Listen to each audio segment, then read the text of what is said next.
বন্ধুরা চলুন ঘুরে আসি মখদুম শাহ দৌলার মাজার থেকে। আসসালামু আলাইকুম বন্ধুরা, সবাই কেমন আছেন? ভাইবস উইথ নাহিদের নতুন আরও একটি ভিডিওতে আপনাদেরকে স্বাগত জানাচ্ছি। আমি নাহিদ। আজ আমার ও আমার বন্ধু সাগর ভুইয়ার গন্তব্য সিরাজগঞ্জ জেলার শাহজাদপুরে অবস্থিত মখদুম শাহ দৌলার মাজার। আশা করছি সবাই ধৈর্য সহকারে ভিডিওটি উপভোগ করবেন। আর সকলের প্রতি অনুরোধ থাকবে আমার চ্যানেলটিকে সাবস্ক্রাইব করে দেওয়ার জন্য। ভালো লাগলে লাইক, কমেন্টস ও শেয়ার করবেন। আপনাদের ভালোবাসা ছাড়া সামনে এগিয়ে যাওয়া অসম্ভব।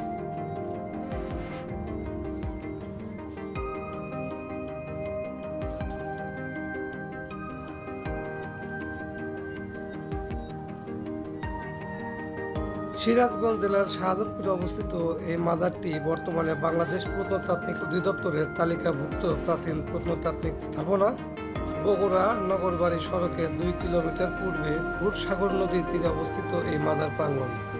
যদিও কোনো লিখিত দলিল বা সাক্ষী না থাকার কারণে আসলে সঠিক কোন সময়ে তিনি বাংলাদেশে এসেছিলেন তার কোনো সুনির্দিষ্ট ইতিহাস নির্ণয় করা যায়নি। তবে 100 বছর আগে এমন লোকমুখে প্রচলিত কথা সংকলন করে কলকাতার এশিয়াটিক সোসাইটির পত্রিকায় প্রকাশ করা হয়েছিল। তার সংক্ষিপ্ত আপনাদের মাঝে আজ তুলে ধরব। এই মাজার চত্বরে অবস্থিত আছে শামসুদ্দিন তাবরিজির মাজার, শাহজাদপুর দরগা মসজিদ, হযরত মখদুম শাহ দৌলার মাজার এবং তার অনুসারী ও দরবেশদের গণকবর গাঞ্জেই শহীদান। বাংলার আউলিয়া দরবেশদের মধ্যে মখদুম শাহ দৌলা খুবই সুপরিচিত এবং সম্মানিত ব্যক্তিত্ব। শাহজাদপুরের পুরনো মসজিদের পার্শ্ববর্তী কবরস্থানে তিনি শায়িত আছেন। স্থাপত্য রীতি অনুযায়ী মসজিদটি মুঘল পূর্ব যুগে নির্মিত হয়েছিল।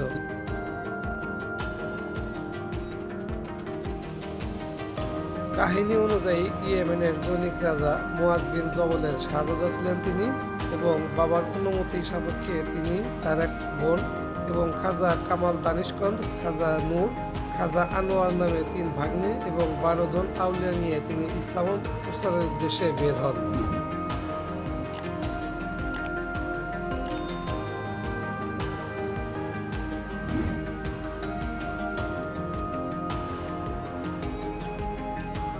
যাত্রার প্রতিমধ্যে বুখারার শেখ জালালউদ্দিন বুখারীর সঙ্গে তার দেখা হয়। শুভেচ্ছা স্বরূপ তিনি মখদুম শাহকে একজোড়া ধূসর কবুতর উপহার দেন। সেই কবুতরগুলো এখনও এই মাজারে মুক্ত অবস্থায় আছে। সেখান থেকে তিনি বাংলার অভিমুখে রওনা দেন। এক সময় তারা এক হিন্দু রাজার রাজ্যে শাহজাদপুরে এসে বসবাস শুরু করেন এবং ধর্মপ্রচার শুরু করেন। এক সময় রাজা তাদের উৎখাতের আদেশ দিলে তীব্র যুদ্ধ হয় এবং এতে করে খাজা নূর ব্যতীত মখদুম শাহ এবং তার সকল সঙ্গী শহীদ হন।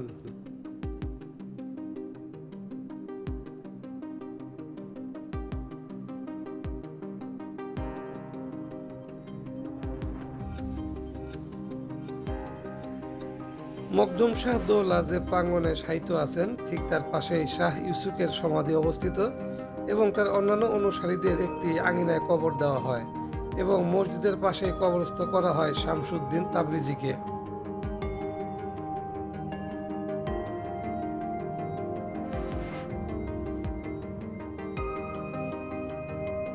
শাহ বিনগার, শাহ আজমল, হাসিল পীর, শাহ বদলা, শাহ আহমদ এবং শাহ মাহমুদ এবং তার অন্যান্য অনুসারীদের গণকবর দেওয়া হয়, যেটাকে গাঞ্জেইন শহীদান নামে পরিচিত।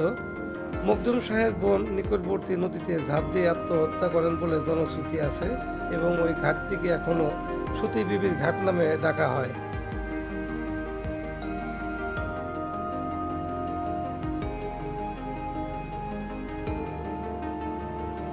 গেট দিয়ে ঢুকতেই ঠিক মাঝখানে অবস্থিত মখদুম শাহ দৌলার কবর, ঠিক তার পাশেই অবস্থিত ইউসুফ শাহের কবর ও তার পাশেই অবস্থিত তার এক অনুসারীর কবর। দেখতেই পাচ্ছেন অনেক বড় একটি স্থাপনা, তার ঠিক সেন্টার বা কেন্দ্রে অবস্থিত মখদুম শাহের কবর। আর নান্দনিক ডিজাইনে তৈরি এই কমপ্লেক্সটি দেখতেই পাচ্ছেন, ছোট ছোট জানালা করা, উপর থেকে নিচ পর্যন্ত ছোট ছোট জানালা দিয়ে খোলা। আর উপরে আদার কমপ্লেক্সের উপরে কিন্তু সেই ধূসর রঙের জ্বালালি কবুতরগুলো কিন্তু এখনো তারা থাকে।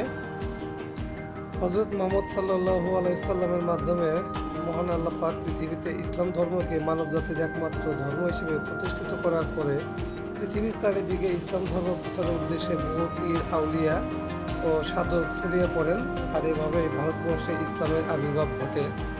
আর তেমনই এক মহান আউলিয়া ছিলেন মখদুম শাহ দৌলা এবং তার অনুসারী যারা এখানে এসেছিলেন, এবং তারা তাদের জীবন ইসলাম প্রচারের উদ্দেশ্যেই দান করে গিয়েছিলেন।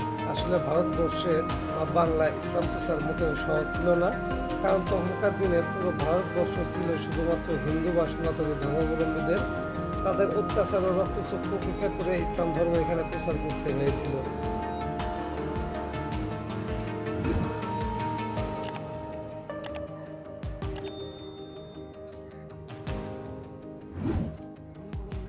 একসাথে অনেকগুলো মানে এদের একটা সাহাবি ছিল, একসাথে দাফন করা হয়েছিল। কতগুলো সাহাবি আছে যেহেতু আর মনে করেন যে 10,000 পড়ায় সাহাবি তার সাথে সোলজার ছিল। মানে এই জায়গায় কি 10,000? মনে করেন যে এই পুরোটা ধরেই ময়দান বুঝছে, মানে এটা নির্ধারণ করা হয়েছে। আর এগুলো মনে করেন যে আমরা দেখি নিয়ে গিয়ে যার জন্য যে আমরা মনে করেন হাইটে হাইটে চলে যাই, কিন্তু তার নিচে কবর এইটা যখন করি বুঝছে, তখন মনে করেন যে খালি মাঠ। ও এটা মাটির নিচে ছিল, হ্যাঁ হ্যাঁ হ্যাঁ, পরে আবিষ্কার করা হয়েছে এটা। এইটা যখন বন্ধুটা করে তখন আমাদের বয়স মনে করেন যে 20 থেকে 25 বছর, বুঝছে, অনেক এই কাজটা এই ক্লিয়ারগুলো যখন করে এই ক্লিয়ারের নিচের থেকে মনে করেন যে মাথা এবং হাত পা এইগুলো প্রচুর ওই সব হাড়গুলো যা ছিল ওইগুলো আবার যখন মনে করেন যে ওই প্লেটটা যখন করা হয় যায় তখন মনে করেন যে ওইগুলো আবার নিচে দিয়েই আবার প্লাস্টারটা করে। মানে হাড়গুলো যা পাওয়া গেছিল সব এই জায়গাতেই এক জায়গায় করে ওই অটি নিচেই সবার নিচেই আছে। ওর নিচে দিয়েই আবার মাটিতে রাখা ঠিক আছে।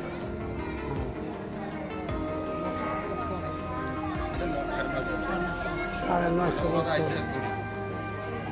950 বছর। আর এটা পাওয়া গেছে কত সালে, মানে খনন করা হয়েছিল কত সালে?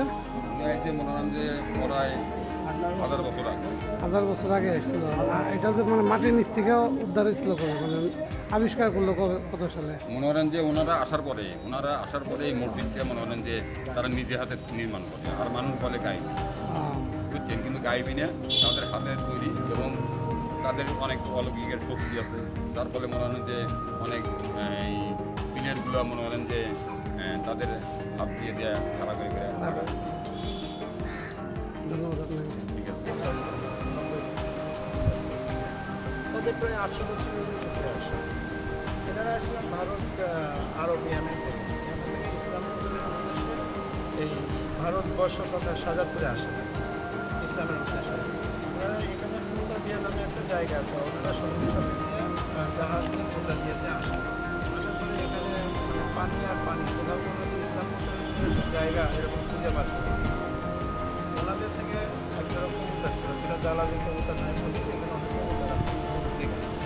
একজোড়া কবুতর নিয়ে আসে, জাহাজ থেকে প্রতিদিন কবুতর ছেড়ে দেয় যে কোথায় একটু শুকনো আছে বা মাটি আছে। একদিন দুদিন এরকম কয়েকদিন পরে দেখা যায় কবুতরের পায়ে মাটি পাওয়া যাচ্ছে। সেই কবুতরের রেল ধরেই এইখানে এসে থাকে যে শুকনো এখানে বসত হয়েছে। তখন তো হিন্দু শাসন এলাকা ছিল।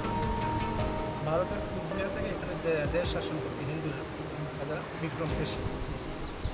মনে করেন যে ওনারা যখন এখানে আসেন, এসে প্রথমে তো মসজিদটা তৈরি করেন। তখনকার সময় ওনাদের হাতে মসজিদ করা, প্রথমে মসজিদ তৈরি করেন, তারপরে ইসলাম প্রচার করেন। ইসলাম প্রচার করতে নিয়ে হিন্দুদের সাথে বিধর্মীদের সাথে যুদ্ধ হয়। যুদ্ধে এনারা শহীদ হয়েছে। আর ইসলাম প্রতিষ্ঠিত তখন থেকে মুসলমান আসছে, নামাজ পড়ছেন, তখন এনারা শহীদ হয়েছেন। কেউ স্বাভাবিক মৃত্যু হয়েছেন, কেউ যুদ্ধে শহীদ হয়েছেন, এনারা শহীদ হয়েছেন। পুরো এলাকাটাই যে যুদ্ধের মাঠ ছিল, হিন্দুদের সাথে অনেক যুদ্ধ করে আজ ইসলাম প্রতিষ্ঠিত। হযরত মহম্মদ শাহজালাল, ওনার ভাগ্নে খাজানুর, ওনারই এক সাথী ইউসুফ শাহ মাজার পাশে, ওনার পাশে ওস্তাদ হযরত শামসুদ্দিন তাবরেজি, আর আশেপাশে আরও ওনার সাথী আছে। সবাই ওই ইসলাম প্রচারের উদ্দেশ্যে এখানে আসছে। তো যাই হোক, তখন থেকে আজ থেকে আমাদের এই ইসলাম প্রচার এই এলাকাটা প্রতিষ্ঠিত। মসজিদটাও ওই সময় অনেক কথা বলে মসজিদে এক রাতে তৈরি হয়েছে। আসলে আল্লাহ আসছেন, আল্লাহ মেহরবানিতে মসজিদটা তৈরি হয়েছে, পাথর দিয়ে তৈরি হয়েছে, রাজপথে তো এইভাবেই আছে। শুধু একটু রং করা হচ্ছে, পাশে করতোয়া নদী, আর এখানে মাজার প্রতিষ্ঠিত, এখানে মসজিদ।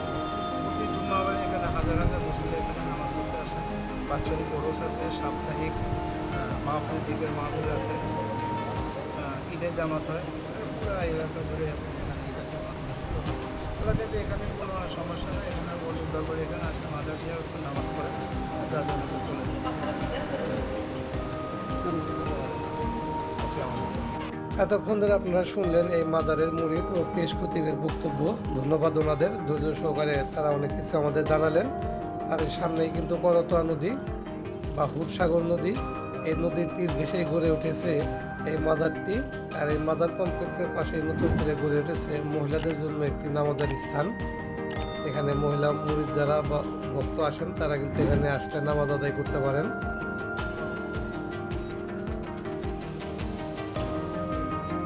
এই জায়গাটা কি, এটা কি কাজে ব্যবহার হয়? এটা মহিলাদের নামাজের স্থান। মহিলাদের নামাজ। অনেক ইতিহাসবিদ ধারণা করেন তুর্কি আক্রমণের পূর্বে দ্বাদশ শতাব্দীতে তিনি এবং তার সহচরগণ বাংলায় আগমন করেছিলেন। তবে ইয়েমেনের রাজা মুয়াজ বিন জাবরকে শনাক্ত করা সম্ভব হয়নি। তবে মহানবী হযরত মুহাম্মদ সাল্লাল্লাহু আলাইহি সাল্লামের একজন সাহাবী ছিলেন যার নাম ছিল মুয়াজ বিন জাবল। তাই অনেকেই ধারণা করেন মখদুম শাহ ছিলেন মহানবী সাল্লাল্লাহু আলাইহি সাল্লামের সাহাবীর বংশধর। প্রতি বছর এই মাজারে চৈত্র মাসে 1 মাসব্যাপী মেলার আয়োজন করা হয়, যেটি ইংরেজির এপ্রিল মাসের মাঝামাঝিতে শুরু হয়। সারা বাংলাদেশ থেকে প্রচুর দর্শনার্থী ও ভক্ত যারা আছেন তারা আসেন। আর এটি হচ্ছে শামসুদ্দিন তাবরিজির মাজার, যেটি আগেই আপনাদেরকে বলেছি। আর গেট দিয়ে ঢুকতেই এই মাজারের সংক্ষিপ্ত ইতিহাস এখানে উল্লেখ করা আছে। যারা আসেন দর্শনার্থী তারা কিন্তু এখান থেকে জেনে নিতে পারেন এই মাজারের ইতিহাস। এবং এই মাজারের পাশে আরও একটি মাজার আছে, দেখতেই পাচ্ছেন ছবিতে। তবে এই মাজারে কোনো সমাগম নেই এবং গেটটিও কিন্তু তালা দেওয়া। আর আশেপাশে কাউকে দেখতে পেলাম না যার মাধ্যমে জানতে পারবো এই মাজার সম্পর্কে, যদিও ইন্টারনেট ঘেটেও কিন্তু খুব একটা তথ্য পাইনি এই মাজার সম্পর্কে। যাই হোক বন্ধুরা, আজকে পর্যন্ত এখানেই শেষ করছি। আশা করি সকলের অনেক ভালো লেগেছে। যদি ভালো লাগে আমার ভিডিওটি লাইক, কমেন্টস ও শেয়ার করবেন। আর অনুরোধ করবো আমার চ্যানেলটিকে সাবস্ক্রাইব করে বেল আইকনটি অন করে দেওয়ার জন্য। এরকম নতুন নতুন ভিডিও পাওয়ার জন্য @vibes with নাহিদের সাথে থাকার অনুরোধ করছি। আপনাদের ভালোবাসা নিয়ে সামনে এগিয়ে যেতে চাই। যদি কোনো উপদেশ থাকে অবশ্যই কমেন্টস করে জানাবেন। আপনাদের ভালোবাসা নিয়ে উপদেশ নিয়ে সামনে এগিয়ে যেতে চাই। সকলের সুস্বাস্থ্য ও দীর্ঘায়ু কামনা করে আজকের মতো এখানেই শেষ করছি। আল্লাহ হাফেজ।